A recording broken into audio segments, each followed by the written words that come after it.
నందమూరి అభిమానులు ఎప్పుడెప్పుడు అని ఎదురు చూస్తున్న తరుణం రాని వచ్చేసింది. యంగ్ టైగర్ ఎన్టీఆర్ నటించిన దేవర సినిమా మరికొద్ది రోజుల్లో ప్రేక్షకుల ముందుకు రానుంది. 2 భాగాలుగా తెరకెక్కుతున్న దేవర సినిమాలోని మొదటి పార్ట్ను సెప్టెంబర్ 27న విడుదల చేయడానికి సన్నాహాలు చేస్తున్నారు ఈ చిత్ర యూనిట్. అన్ని వర్గాల ప్రేక్షకులను ట్రైలర్ ఆకట్టుకునేలా ఉంది. ముఖ్యంగా ఎన్టీఆర్ గెటప్ అదిరిపోయిందని అభిమానులు అయితే చెప్తున్నారు. విలన్ గా బాలీవుడ్ స్టార్ హీరో సైఫ్ అలీ ఖాన్ నటించారు. ఈ సినిమాతో జాన్వీ కపూర్ తెలుగు ఇండస్ట్రీకి పరిచయం అవుతున్నారు. ఇప్పటికే విడుదలైన 3 పాటలకు మంచి రెస్పాన్స్ లభించింది.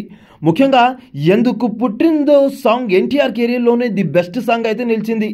ఆచార్య వంటి ఫ్లాప్ తర్వాత కొరటాల శివ దర్శకత్వం వహిస్తున్న సినిమా కావడంతో దేవరపై భారీ అంచనాలు అయితే నెలకొన్నాయి. ఈ సినిమాతో ఎన్టీఆర్ బాలీవుడ్లోకి ఎంట్రీ ఇవ్వబోతున్నారు.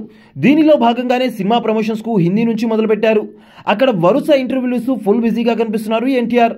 తాజాగా బాలీవుడ్ టాప్ షోలో సైతం ఎన్టీఆర్ దర్శనం ఇచ్చారు. బాలీవుడ్లో కపిల్ శర్మ షోకు మంచి క్రేజ్ ఉంది.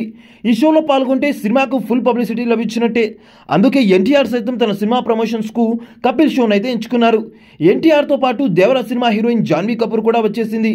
సైఫ్ అలీ ఖాన్ కూడా అతిథిగా వచ్చి జోకులైతే పేల్చారు. ఈ షోకి ఎన్టీఆర్తో పాటు నటి ఆలియా భట్ కూడా గెస్ట్గా రావడం జరిగింది. వీరిద్దరూ RRR సినిమాలో కలిసి నటించారు. ఆలియా భట్ తన కొత్త సినిమా ప్రమోషన్స్ కూడా ఇక్కడ నుంచే మొదలుపెట్టారు.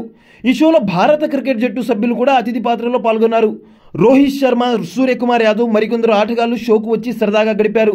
యంగ్ టైగర్ ఎన్టీఆర్, సైఫ్, జాన్వీ కపూర్, ఆలియా భట్, రోహిత్ శర్మ, కరణ్ జోహార్, సూర్యకుమార్ యాదవ్ మరియు పలువురు ప్రోమోలు అయితే కనిపించారు. The great Indian Kapil show 2వ సీజన్ సెప్టెంబర్ 21 నుంచి ప్రారంభం కానుంది.